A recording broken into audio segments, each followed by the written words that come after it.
This is the story of a man named Stanley. Stanley worked for a company in a big building where he was employee number 427. Employee number 427's job was simple. He sat at his desk in room 427 and he pushed buttons on a keyboard. Orders came to him through a monitor on his desk, telling him what buttons to push, how long to push them, and in what order. This is what employee 427 did every day of every month of every year. And although others might have considered it soul-rending, Stanley relished every moment that the orders came in, as though he had been made exactly for this job. And Stanley was happy. And then one day, something very peculiar happened. Something that would forever change Stanley. Something he would never quite forget. He had been at his desk for nearly an hour when he realized that not one single order had arrived on the monitor for him to follow. No one had showed up to give him instructions, call a meeting, or even say hi. Never in all his years at the company had this happened, this complete isolation.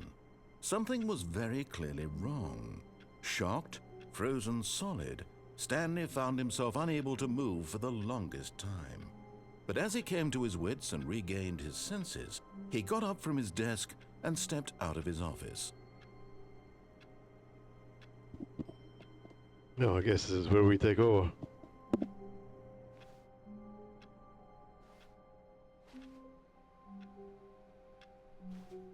All of his co-workers were gone. What could it mean? Stanley decided to go to the meeting room. Perhaps he had simply missed a memo.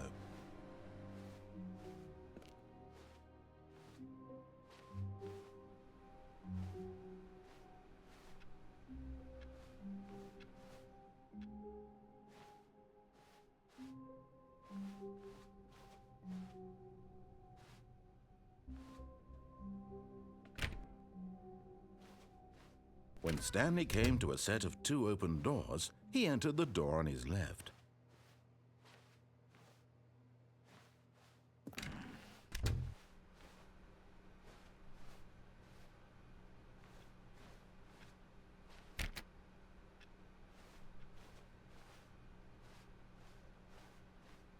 Yet there was not a single person here either.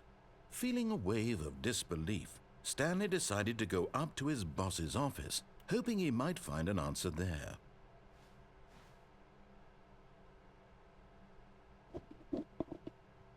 Weird.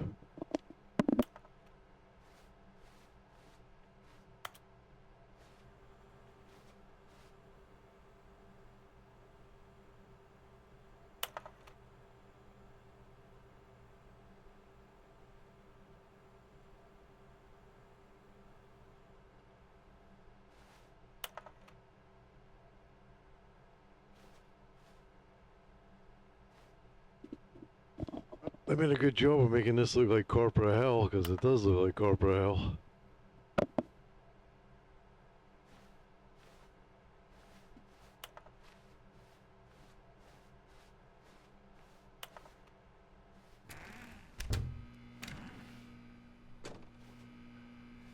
Stanley stepped into the broom closet, but there was nothing here, so he turned around and got back on track.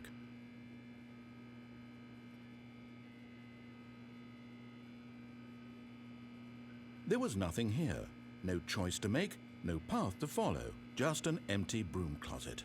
No reason to still be here.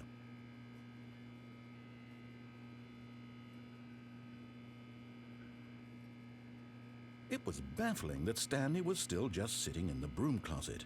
He wasn't even doing anything. At least if there was something to interact with, he'd be justified in some way. As it is, he's literally just standing there doing sweet FA.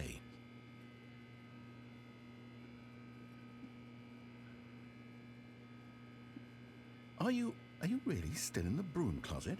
Standing around doing nothing? Why? Please offer me some explanation here. I'm genuinely confused. I love the narrator, he's great.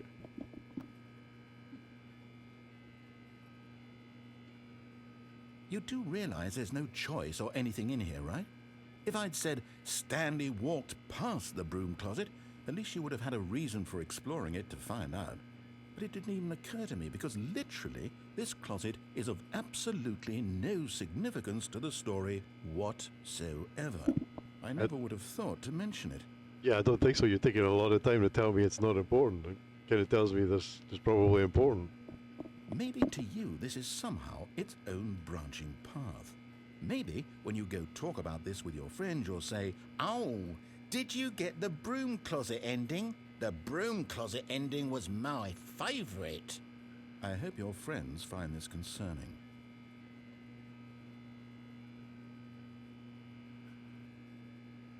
Stanley was fat and ugly and really, really stupid. He probably only got the job because of a family connection. That's how stupid he is. Bad old drug money. Also, Stanley is addicted to drugs and hookers. The narrator's losing it. Well, I've come to a very definite conclusion about what's going on right now. You're dead. You got to this broom closet, explored it a bit, and were just about to leave because there's nothing here when a physical malady of some sort shut down your central nervous system and you collapsed on the keyboard. Well, in a situation like this, the responsible thing is to alert someone nearby so as to ensure that your body is taken care of before it begins to decompose. Hello? Anyone who happens to be nearby?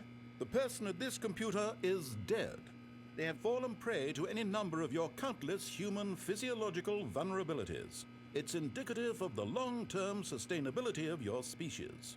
Please remove their corpse from the area and instruct another human to take their place, making sure they understand basic first-person video game mechanics and filling them in on the history of narrative tropes in video gaming, so that the irony and insightful commentary of this game is not lost on them. All right, when you've done that, just step out into the hallway. Ah, second player. It's good to have you on board. I guarantee you can't do any worse than the person who came before you. You too? Unbelievable. I'm at the mercy of an entire species of invalids. Perhaps there's a monkey nearby you can hand the controls to. A fish? Fungus? Look, you can hammer out the details. I'm not particularly picky. I'll just be waiting for when you're ready to pick up the story again.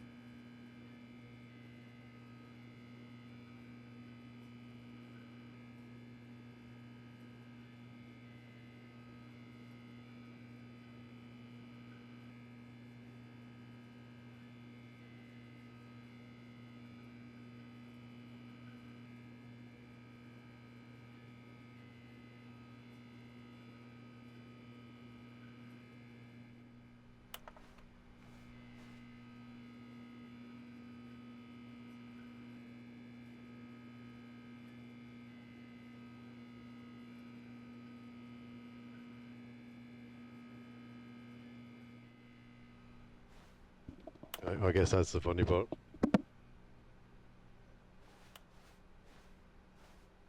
Coming to a staircase, Stanley walked upstairs to his boss's office.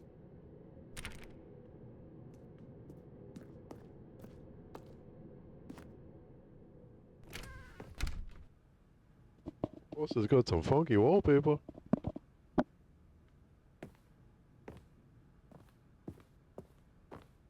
Stepping into his manager's office, Stanley was once again stunned to discover not an indication of any human life.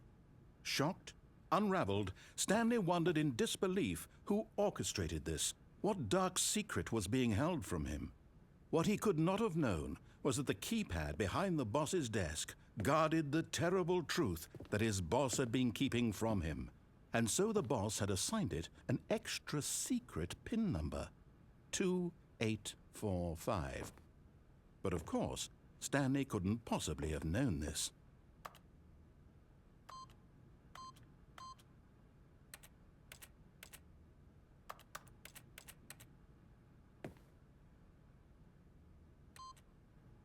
Stanley just sat around twiddling his thumbs.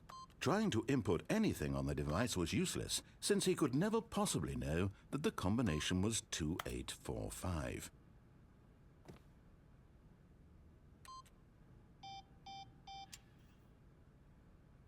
2845.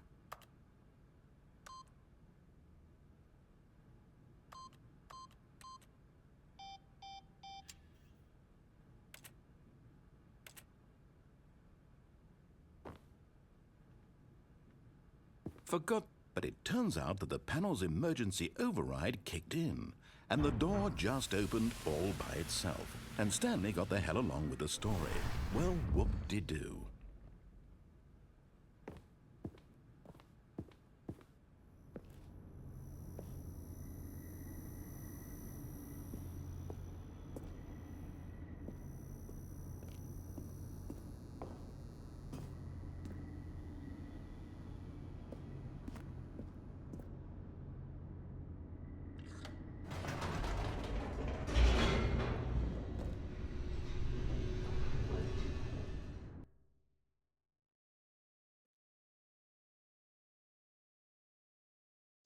Descending deeper into the building, Stanley realized he felt a bit peculiar.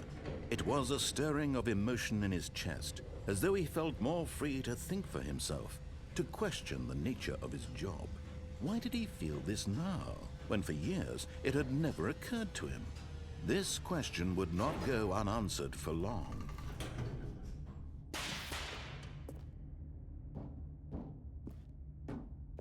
Stanley walked straight ahead through the large door that read Mind Control Facility. Although this passageway had the word Escape written on it, the truth was that at the end of this hall, Stanley would meet his violent death. The door behind him was not shut. Stanley still had every opportunity to turn around and get back on track. At this point, Stanley was making a conscious, concerted effort to walk forward and willingly confront his death. It says escape.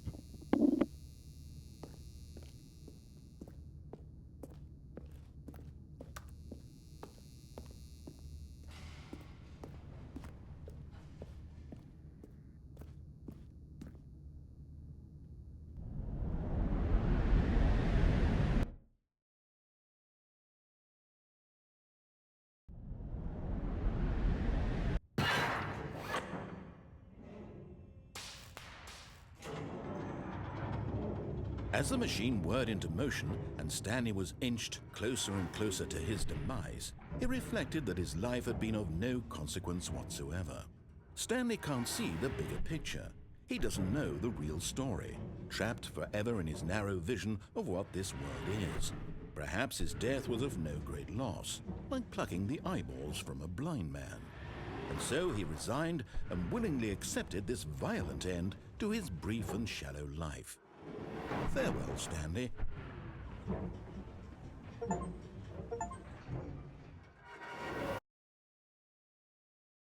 "Farewell, Stanley," cried the narrator, as Stanley was led helplessly into the enormous metal jaws.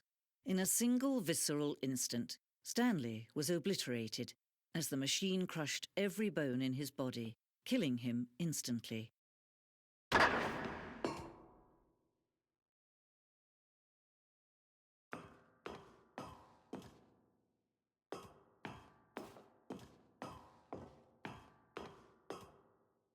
And yet it would be just a few minutes before Stanley would restart the game, back in his office, as alive as ever. What exactly did the narrator think he was going to accomplish?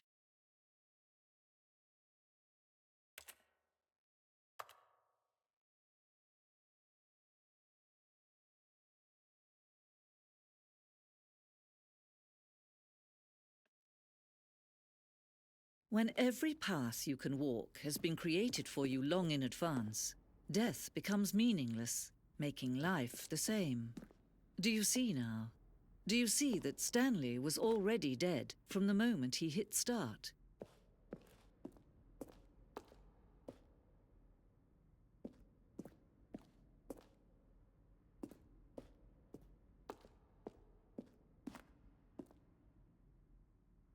Alright, this is awesomely weird.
Stanley pushed the big red button.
Okay, the museum of the game's development is cool.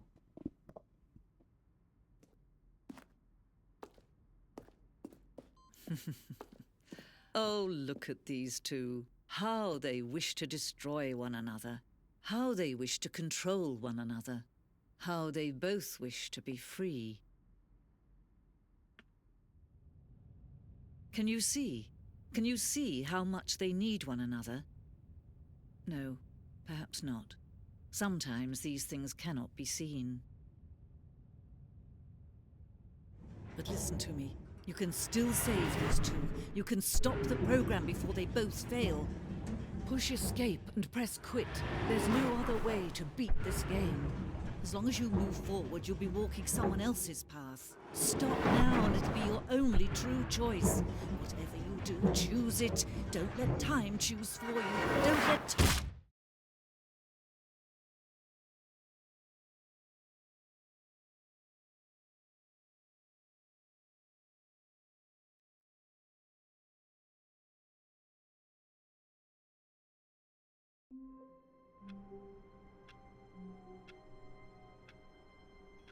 Okay, well I guess that was the first ending.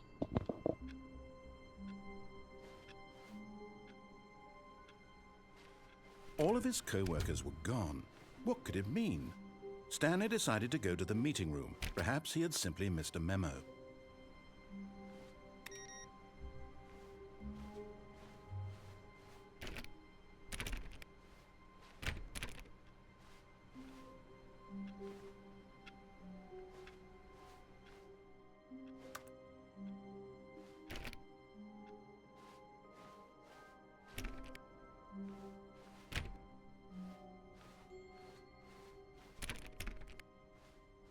When Stanley came to a set of 2 open doors, he entered the door on his left.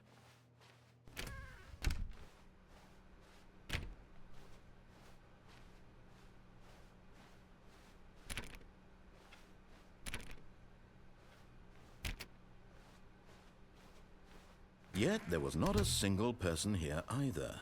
Feeling a wave of disbelief, Stanley decided to go up to his boss's office, hoping he might find an answer there.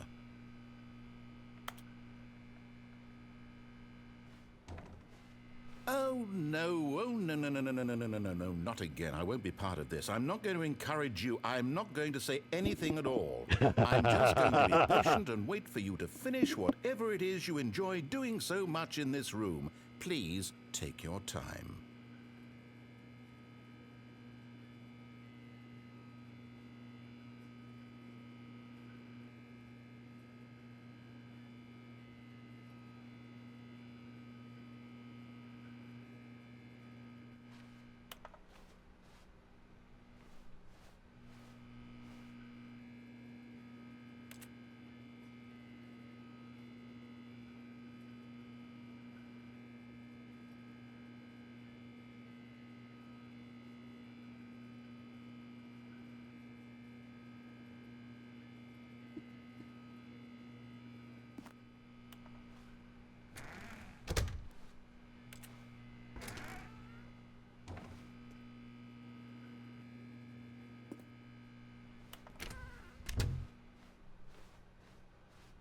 Coming to a staircase, Stanley walked upstairs to his boss's office.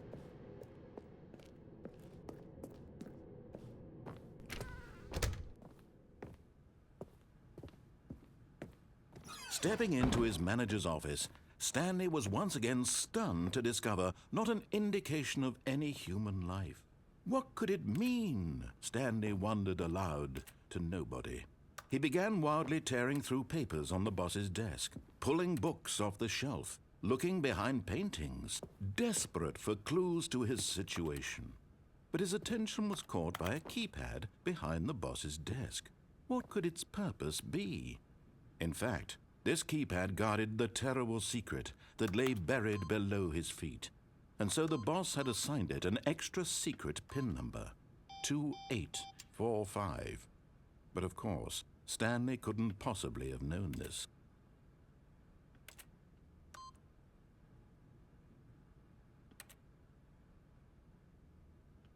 Stanley just sat around twiddling his thumbs.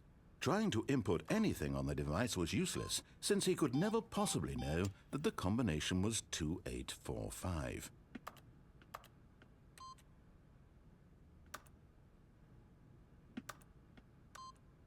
"2845.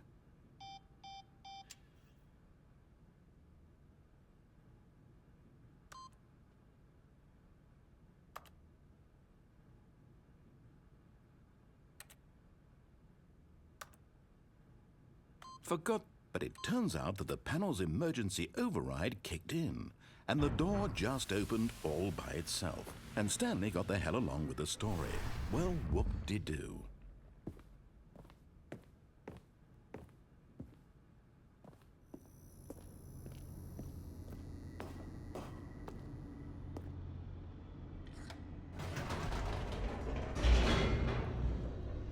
I guess this time we go to mind control.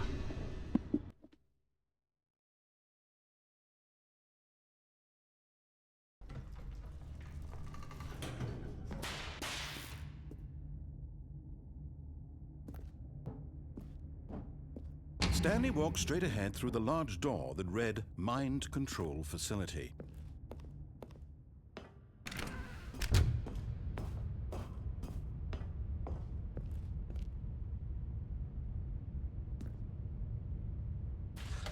The lights rose on an enormous room packed with television screens.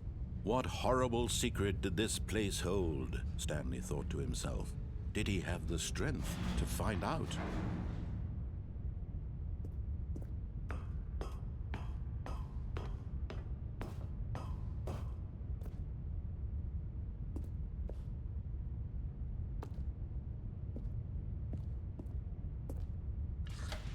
Now the monitors jumped to life, their true nature revealed. Each bore the number of an employee in the building, Stanley's co-workers.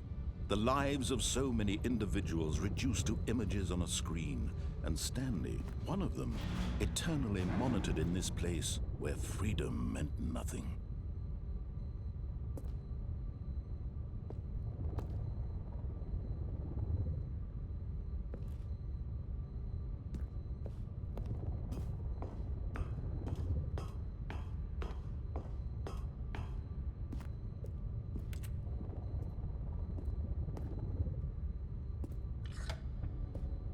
This mind control facility, it was too horrible to believe. It couldn't be true.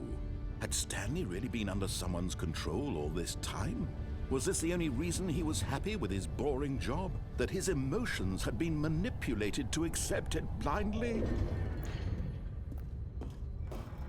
No, he refused to believe it. He couldn't accept it. His own life in someone else's control? Never! It was unthinkable, wasn't it? Was it even possible? Had he truly spent his entire life utterly blind to the world? But here was the proof. The heart of the operation. Controls labeled with emotions. Happy, or sad, or content. Walking, eating, working. All of it monitored and commanded from this very place. And as the cold reality of his past began to sink in, Stanley decided that this machinery would never again exert its terrible power over another human life. For he would dismantle the controls once and for all.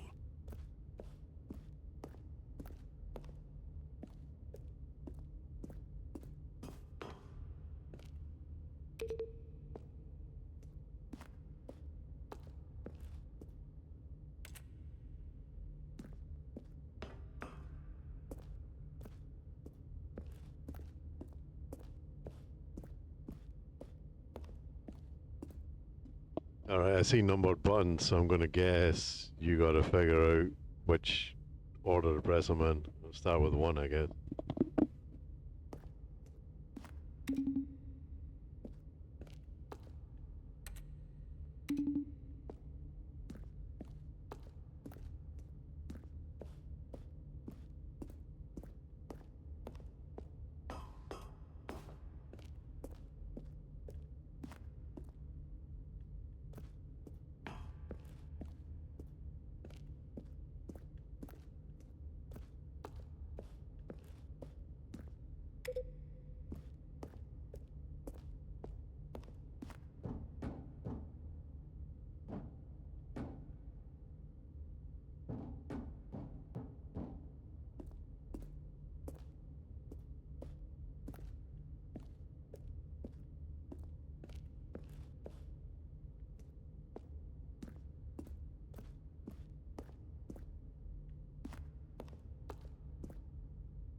Okay, so 4's up there, but there seems to be a gate over the entrance to the stairs, so I guess I gotta figure out how to disable that.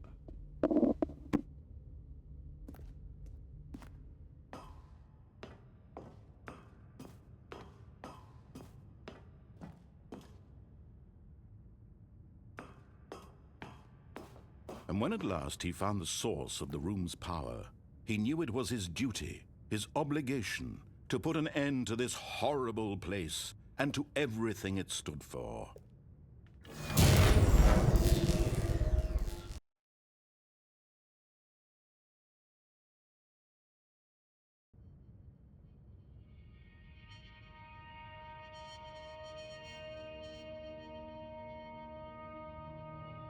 Blackness and a rising chill of uncertainty. Was it over?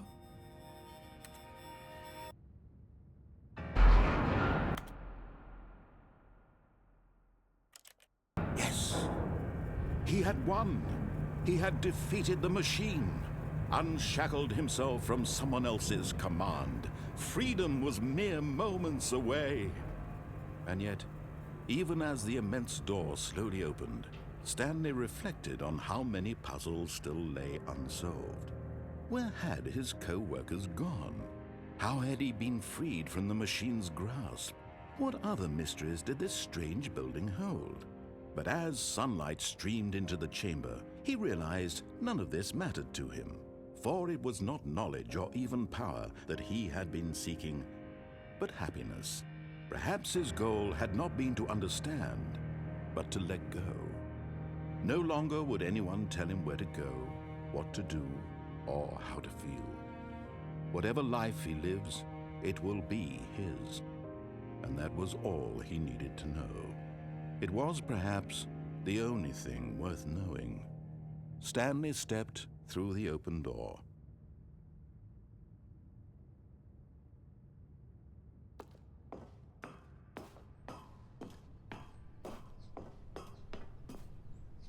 Stanley felt the cool breeze upon his skin, the feeling of liberation, the immense possibility of the new path before him. This was exactly the way, right now, that things were meant to happen. And Stanley was happy.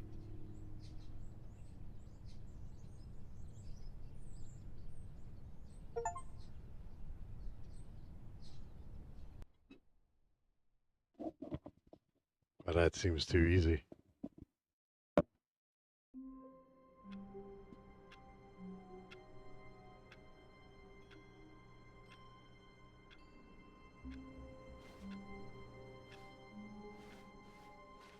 All of his co-workers were gone. What could it mean? Stanley decided to go to the meeting room. Perhaps he had simply missed a memo.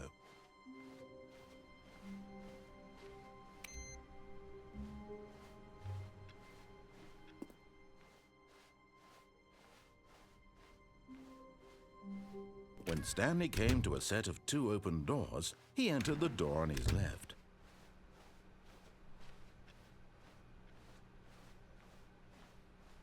Yet there was not a single person here either. Feeling a wave of disbelief, Stanley decided to go up to his boss's office, hoping he might find an answer there. Guess we're not getting into the broom closet again.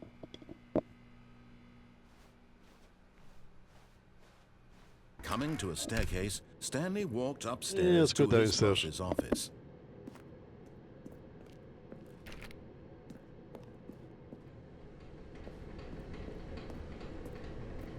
But Stanley just couldn't do it. He considered the possibility of facing his boss. Admitting he had left his post during work hours, he might be fired for that. And in such a competitive economy, why had he taken that risk? All because he believed everyone had vanished? His boss would think he was crazy. And then something occurred to Stanley.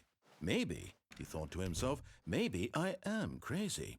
All of my co-workers blinking mysteriously out of existence in a single moment for no reason at all? None of it made any logical sense. And as Stanley pondered this, he began to make other strange observations.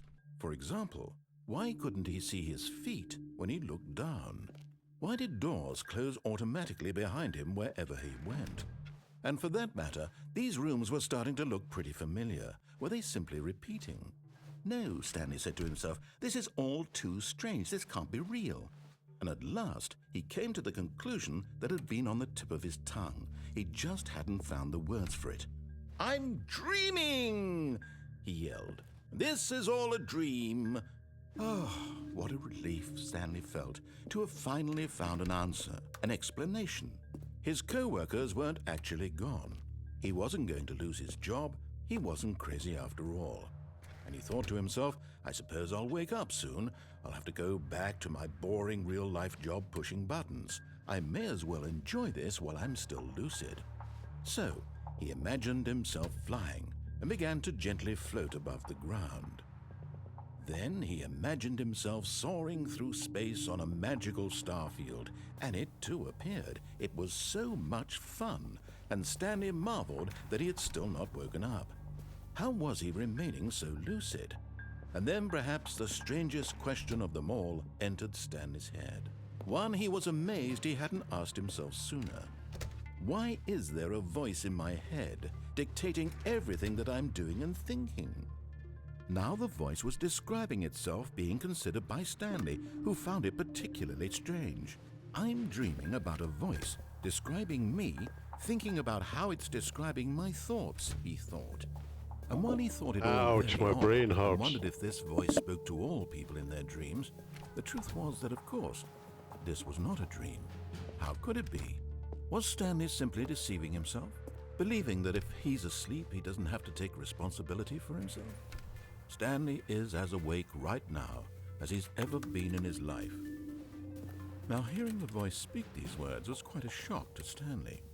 After all, he knew for certain, beyond a doubt, that this was in fact a dream. Did the voice not see him float and make the magical stars just a moment ago? How else would the voice explain all that? This voice was a part of himself too. Surely, if he could just... He would prove it. He would prove that he was in control, that this was a dream. So he closed his eyes gently, and he invited himself to wake up. He felt the cool weight of the blanket on his skin, the press of the mattress on his back, the fresh air of a world outside this one. Let me wake up, he thought to himself. I'm through with this dream. I wish it to be over. Let me go back to my job. Let me continue pushing the buttons. Please, it's all I want. I want my apartment and my wife and my job. All I want is my life exactly the way it's always been. My life is normal. I am normal. Everything will be fine. I am okay. Nope. Stanley began screaming. Please, someone, wake me up. My name is Stanley. I have a boss. I have an office. I am real. Please, just someone tell me I am real. I must be real. I must be. Can anyone hear my voice? Who am I? Who am I? And everything went black.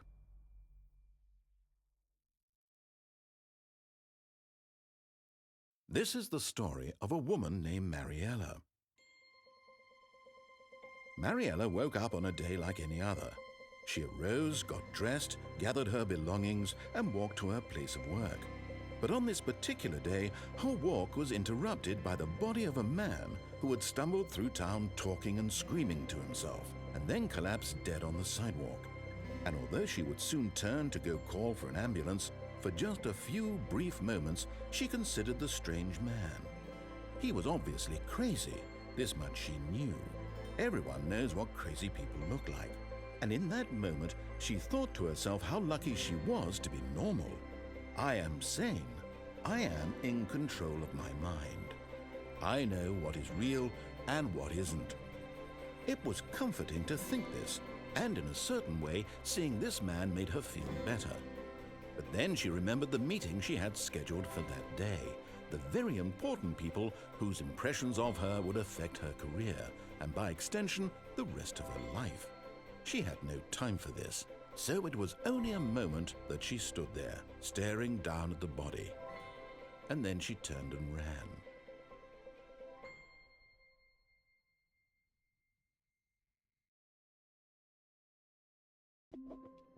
Well, that ending didn't turn out well for us.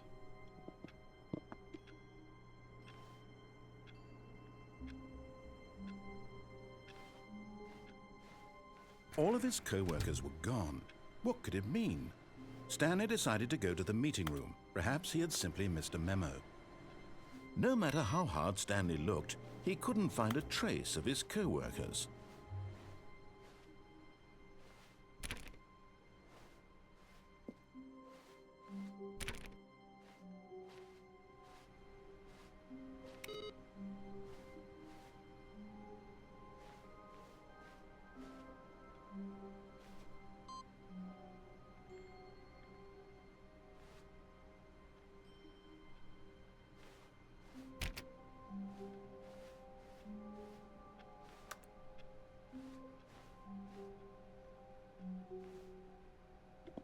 That's got to be something.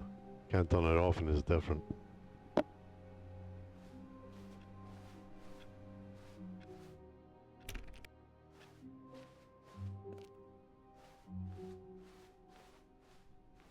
When Stanley came to a set of 2 open doors, he entered the door on his left.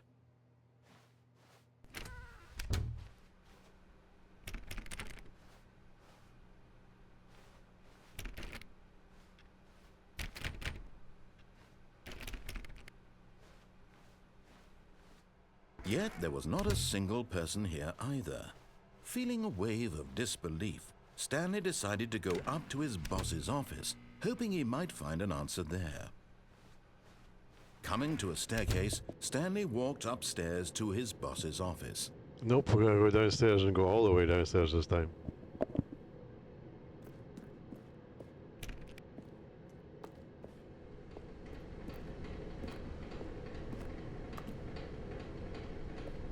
I guess that is all the way downstairs.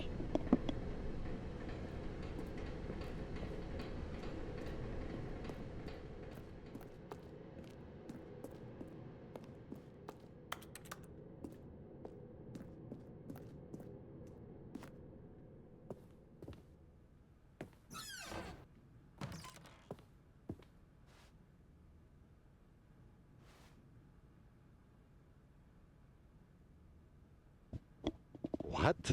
Because the boss knows that what the boss says goes, and the boss saborosis, and that's what the boss chose. What the fuck?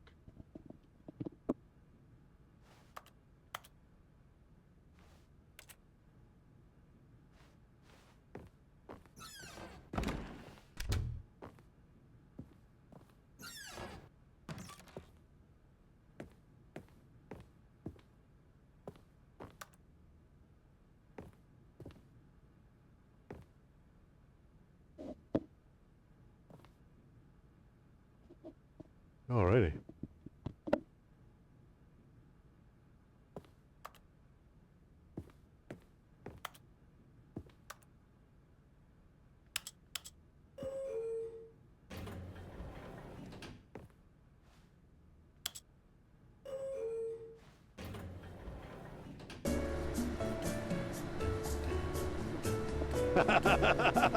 Elevator music, that's great.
I guess you go nowhere in the elevator.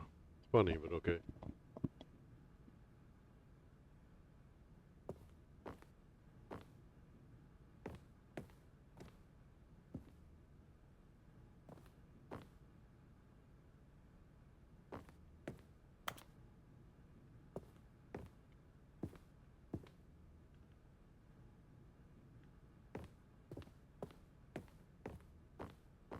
The moment he entered his manager's office, Stanley froze in his tracks. Not a living soul anywhere. Could he really be all alone? This was too much for Stanley to take, too much for any man to take. He fell to his knees. bursting into half moans, half sobs, the guttural retching of life from a man denied any hope, any reason to keep going. Here on the floor he lay prone, paralyzed by fear for nearly a full hour. But when at last he began to move about and survey the situation, he found a keypad behind the boss's desk. What could it mean? Was it a sign of hope for Stanley's future? Alas, it was not. For although this keypad guarded the terrible secret of Stanley's past, it had been assigned a 4-digit code so devious and so random that no man could ever hope to guess it. 2845. Statistically, nearly impossible to guess blindly, ever.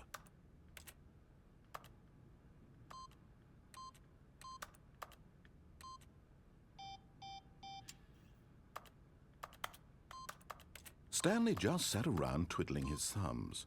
Trying to input anything on the device was useless, since he could never possibly know that the combination was 2845.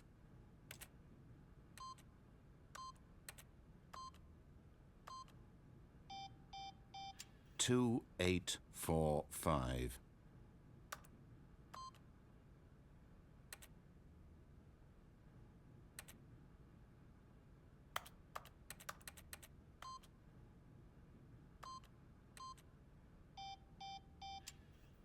Forgot, but it turns out that the panel's emergency override kicked in, and the door just opened all by itself, and Stanley got the hell along with the story. Well, whoop-de-doo.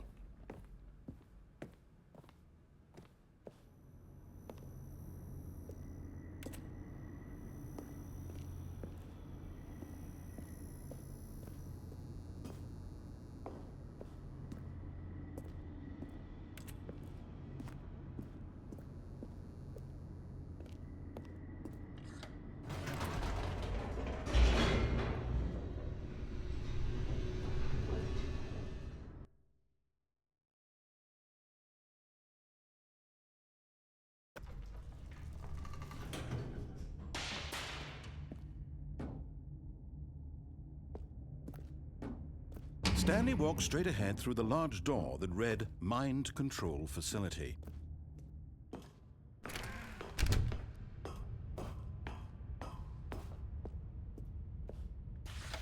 The lights rose on an enormous room packed with television screens. What horrible secret did this place hold? Stanley thought to himself. Did he have the strength to find out?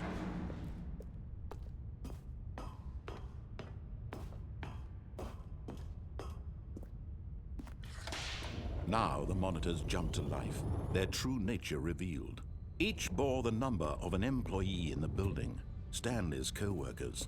The lives of so many individuals reduced to images on a screen, and Stanley, one of them, eternally monitored in this place where freedom meant nothing.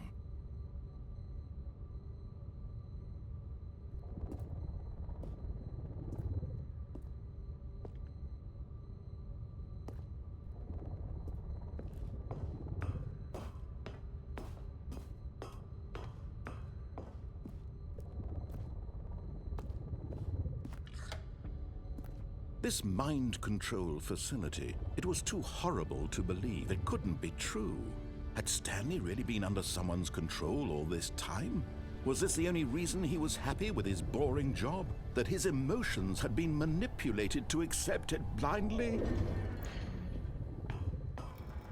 No, he refused to believe it. He couldn't accept it. His own life in someone else's control? Never! It was unthinkable, wasn't it? Was it even possible? Had he truly spent his entire life utterly blind to the world? But here was the proof, the heart of the operation. Controls labeled with emotions, happy or sad or content.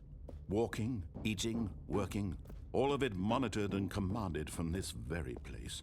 And as the cold reality of his past began to sink in, Stanley decided that this machinery would never again exert its terrible power over another human life. For he would dismantle the controls once and for all. Yeah, nah, this time I'm going to power it back on.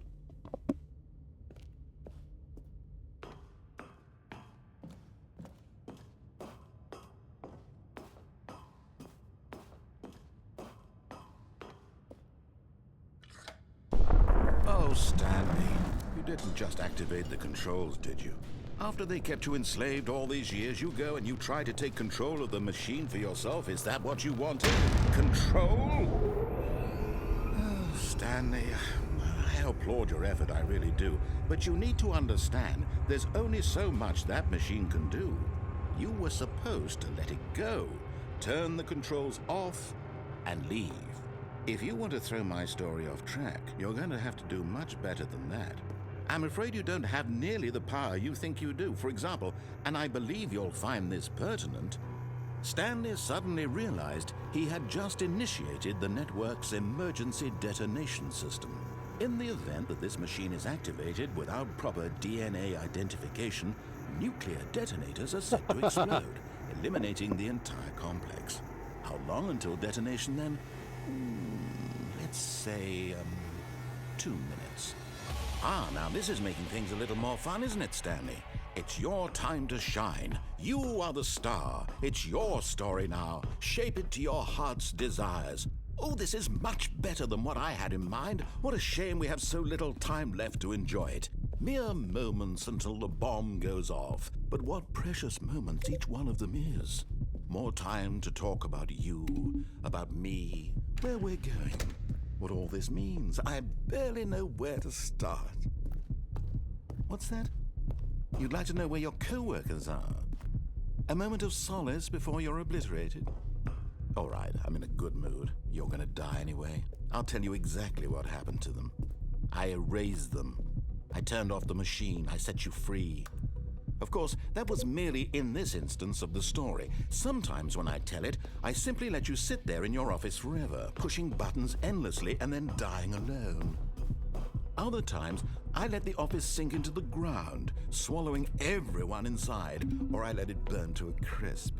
I have to say this, though, this version of events has been rather amusing.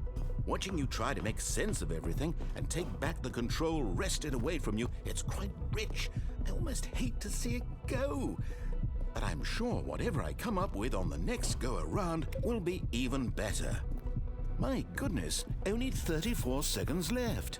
But I'm enjoying this so much. You know what? To hell with it. I'm going to put some extra time on the clock, why not? These are precious additional seconds, Stanley. Time doesn't grow on trees. Oh dear me, what's the matter, Stanley? Is it that you have no idea where you're going or what you're supposed to be doing right now? Or did you just assume when you saw that timer that something in this room was capable of turning it off? I mean, look at you. Running from button to button, screen to screen, clicking on every little thing in this room. These numbered buttons, no, these colored ones, or maybe this big red button, or this door. Everything, anything, something here will save me. Why would you think that, Stanley? That this video game can be beaten? Won? Solved? Do you have any idea what your purpose in this place is? Stanley, you're in for quite a disappointment. But here's a spoiler for you. That timer isn't a catalyst to keep the action moving along. It's just seconds ticking away to your death. You're only still playing instead of watching a cutscene because I want to watch you for every moment that you're powerless. To see you made humble. This is not a challenge. It's a tragedy. You wanted to control this world, that's fine. But I'm going to destroy it first, so you can't. Take a look at the clock, Stanley. That's 30 seconds you have left to struggle. 30 seconds until a big boom and then nothing. No ending here, just you being blown to pieces. Will you cling desperately to your frail life, or will you let it go peacefully? Another choice. Make it count, or don't. It's all the same to me, all a part of the joke. And believe me, I will be laughing at every second of your inevitable life from the moment we fade in until the moment I say, happily ever up.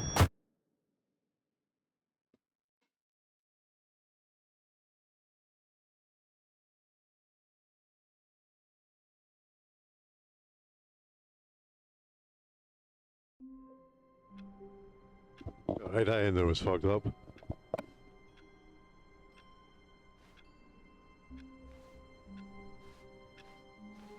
Even now, Stanley's office was a distant memory. What did it look like? There was a computer, perhaps, and a painting. Was it a painting or a photo? He could no longer recall.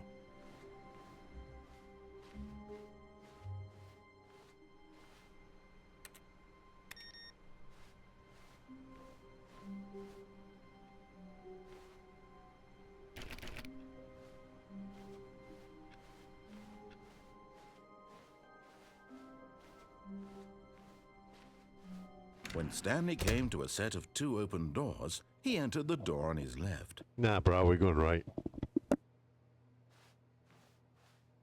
This was not the correct way to the meeting room, and Stanley knew it perfectly well. Perhaps he wanted to stop by the employee lounge first, just to admire it.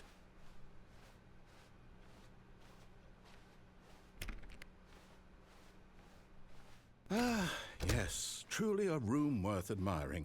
It had really been worth the detour after all, just to spend a few moments here in this immaculate, beautifully constructed room. Stanley simply stood here, drinking it all in. But eager to get back to business, Stanley took the first open door on his left.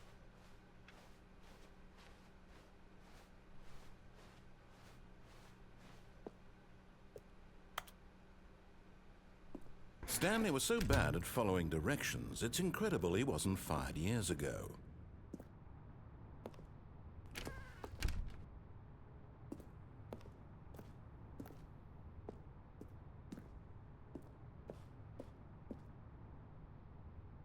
But in his eagerness to prove that he is in control of the story and no one gets to tell him what to do, Stanley leapt from the platform and plunged to his death. I'm Good still job, horrible Stanley. Everyone thinks you are platforming. very powerful.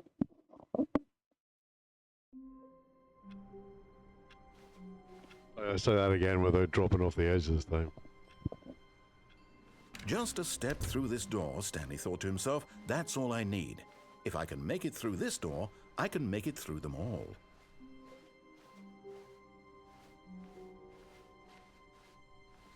When Stanley came to a set of 2 open doors, this was not the correct way to the meeting room, and Stanley knew it perfectly well. Perhaps he wanted to stop by the employee lounge first, just to admire it. Wow, yes, this room. What a beautiful room. What a gorgeous.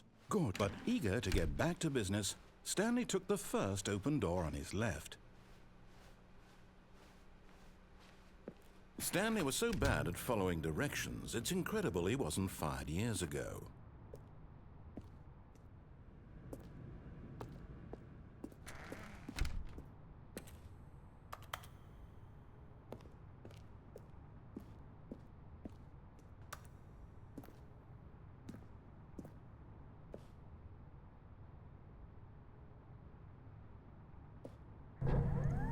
Look, Stanley, I think perhaps we've gotten off on the wrong foot here. I'm not your enemy, really, I'm not. I realize that investing your trust in someone else can be difficult, but the fact is that the story has been about nothing but you all this time.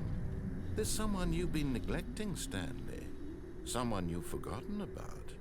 Please, stop trying to make every decision by yourself. Now, I'm not asking for me, I'm asking for her. This is it, Stanley. Your chance to redeem yourself, to put your work aside, to let her back into your life. She's been waiting.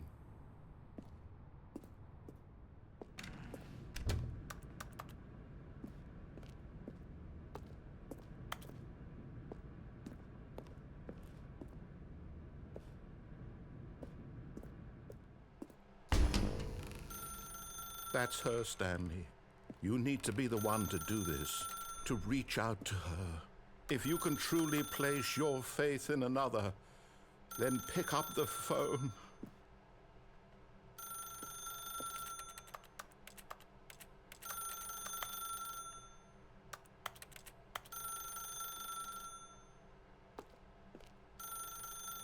As Stanley picked up the phone, a white light engulfed him, filling him not just with radiance, but with hope. Hope for a life reunited one... Wait. Oh, goodness. Stanley, did you just unplug the phone? No, that wasn't supposed to be a choice. How did you do that? You actually chose incorrectly? I didn't even know that was possible. Let me double check. No, it's definitely here, clear as day. Stanley picks up the phone. He's taken to his apartment where he finds his wife, and the two pledge themselves to one another. Music comes in, fade to white, roll credits. Not picking up the phone is actually somehow an incorrect course of action. How is that even possible? None of these decisions were supposed to mean anything. I don't understand. How on earth are you making meaningful choices? What did you... Wait a second. Did I just see... No, that's not possible. I can't believe it. How had I not noticed it sooner? You're not Stanley. You're a real person. I can't believe I was so mistaken. This is why you've been able to make correct and incorrect choices. And to think I've been letting you run around in this game for so long. If you'd made any more wrong choices, you might have negated it entirely. It's as though you completely ignored even the most basic safety protocol for real-world decision-making. Or did you not grasp the severity of the situation? Well, I won't have that kind of risk on my watch. I'm going to stop the game for a moment so we can educate you properly on safe decision-making in the real world. Please observe this helpful instructional video. Choice. It's the best part of being a real This person. game is nuts. But if used incorrectly, can also be the most dangerous. For example, in this scenario, a hypothetical real person named Rupert has a choice. He could invent a machine that eliminates food shortages across the world to make life better for all people. Or he could spend years of hard work forgetting how to read. Which choice would you make? Remember that unlike here, the real world makes sense, and at no time should you make a choice that does not conform to rational logic. If you find yourself speaking with a person who does not make sense, in all likelihood, that person is not real. Allow the person to finish their thought, then provide an excuse why you cannot continue talking. Turn to a partner and practice saying, "My goodness, is it 4:30? I'm supposed to be having a back, sack, and crack." Excellent. Making choices on a regular basis is the best part to a healthy decision-making process. Most medical professionals recommend making at least 8 choices per day. Do you make more than 8? Less? And finally, if you begin to wonder if your choices are actually meaningful and whether you'll ever make a significant contribution to the world, just remember that in the vast infiniteness of space, your thoughts and problems are materially insignificant, and the feeling should subside. At this time, your instructor will guide you in an exercise to test and reinforce the material covered in this video. Ah, welcome back. You may have noticed that this room has begun to deteriorate as a result of narrative contradiction. But not to worry. Now that you're properly informed on good decision-making, we're going to revisit a choice you made just a few minutes ago and see what the correct thing to do would have been. This way, please.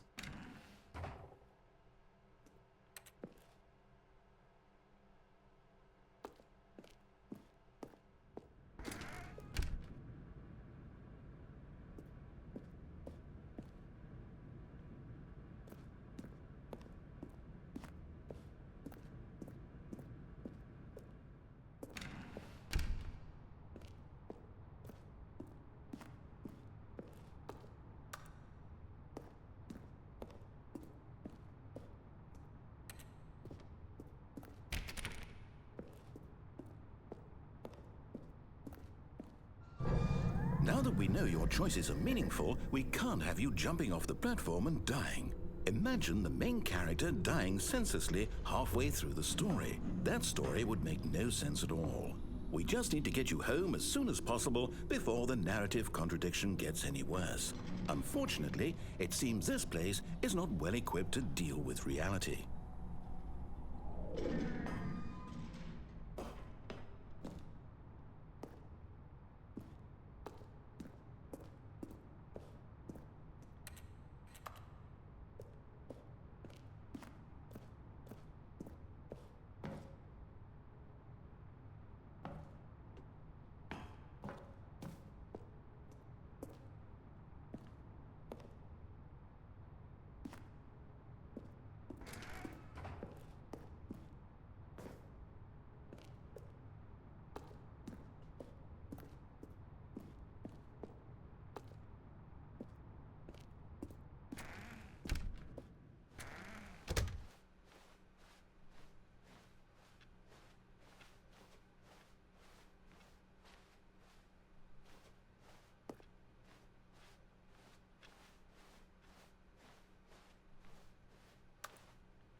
almost there.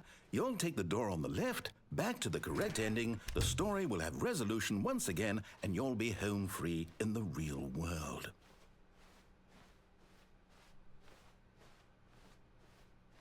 Now remember, all you need to do is behave exactly as Stanley would. That means choosing responsibly and always putting the story first. I'm quite sure you'll be up to the task. Just follow my lead and you'll be fine. All right. When Stanley came to a set of 2 open doors, he entered the door on his left. No! Why did you do that? Quickly, hurry back in the other direction. Perhaps we're not too late.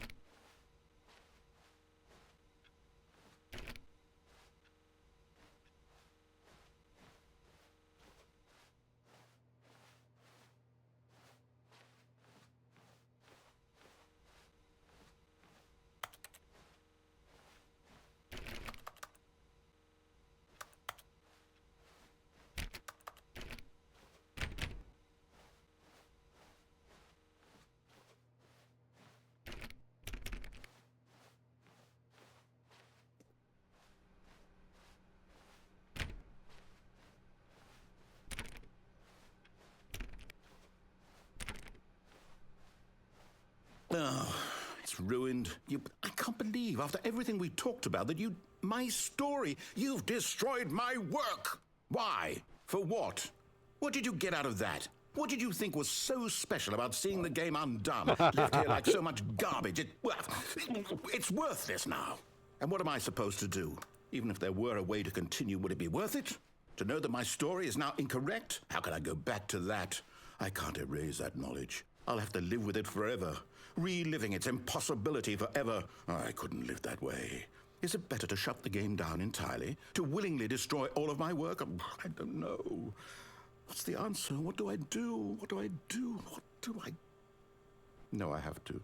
I have to shut the game down. I have to. I have to.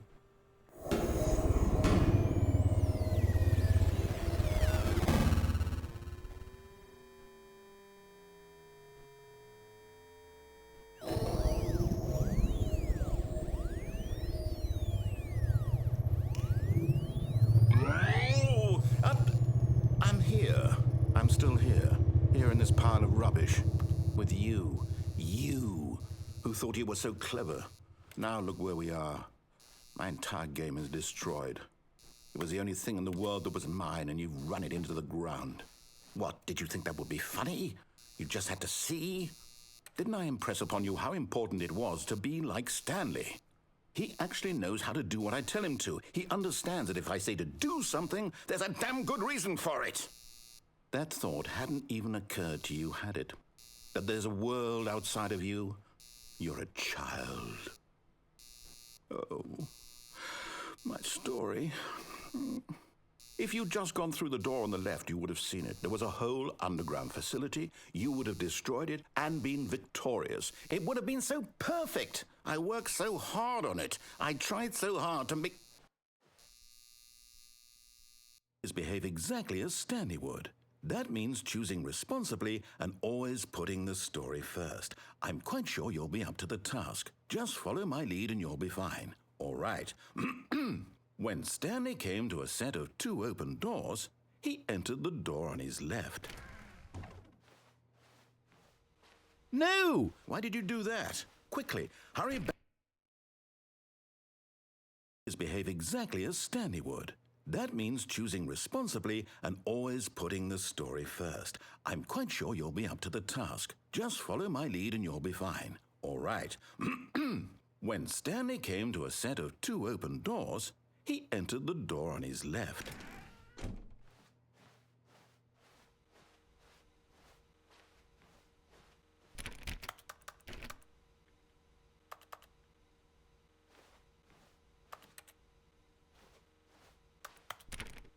No! Why did you do that? Quickly, hurry back.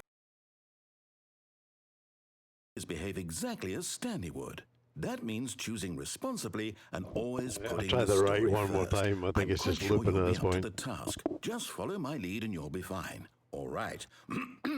When Stanley came to a set of 2 open doors, he entered the door on his left.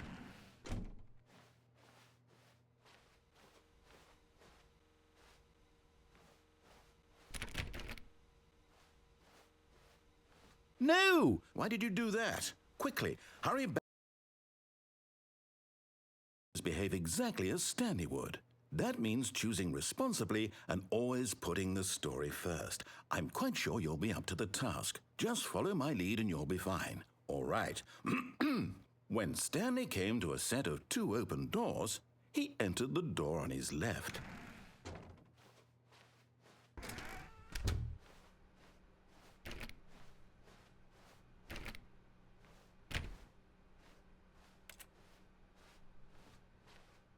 Yet there was not a single person here either. Feeling a wave of disbelief, Stanley decided to go up to his boss's office, hoping he might find an answer there.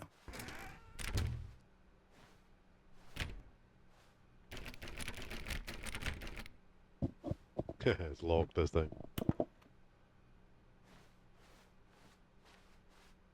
Coming to a staircase, Stanley walked upstairs to his boss's office.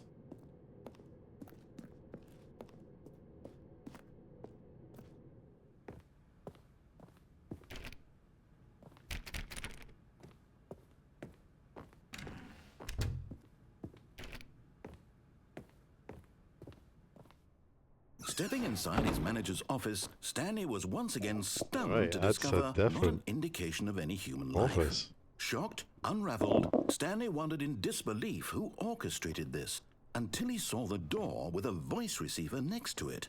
Surely behind this door lay all the answers to his questions. And beyond all probability, he knew the passcode. He had seen it on his boss's computer just last week. Night Shark 115. Was this the code to open the door? Would it still work? There was only one way to find out. Stanley had been trained never to speak up, but now he would draw from within himself the courage to face the unknown. He drew a sharp breath and then spoke the code.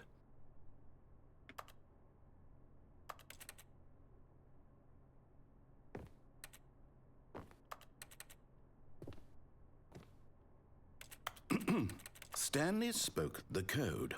Night Shark 115. He spoke it into the receiver, right there on the wall.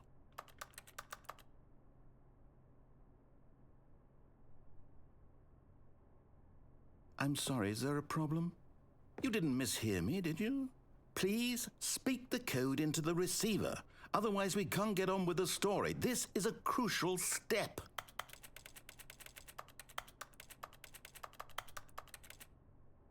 Okay, fine, you're not going to do it, but you know what? It's pretty humiliating to bring you this far, only for you to suddenly decide you have better things to do. I asked you for this one single thing, for your respect. The kind of respect Stanley shows for his choices. He knows what it means to take a story seriously.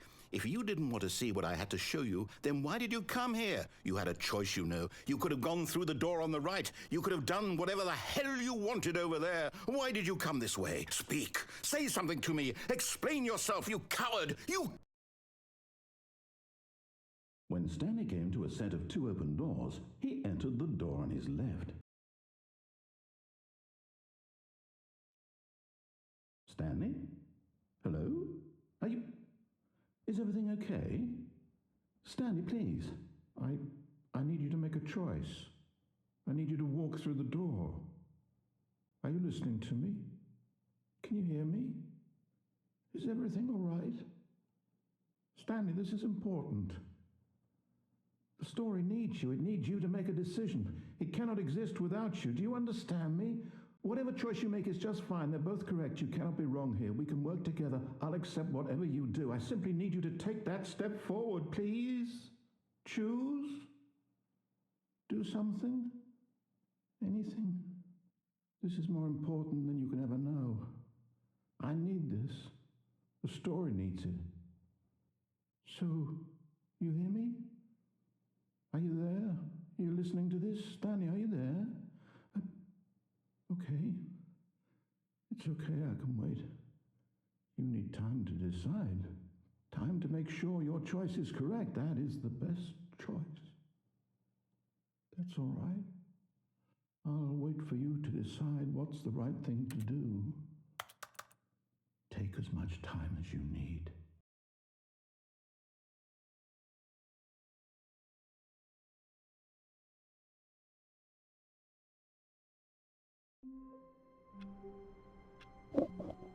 Okay, it was fun. I'm gonna call it a night there. Thanks for watching.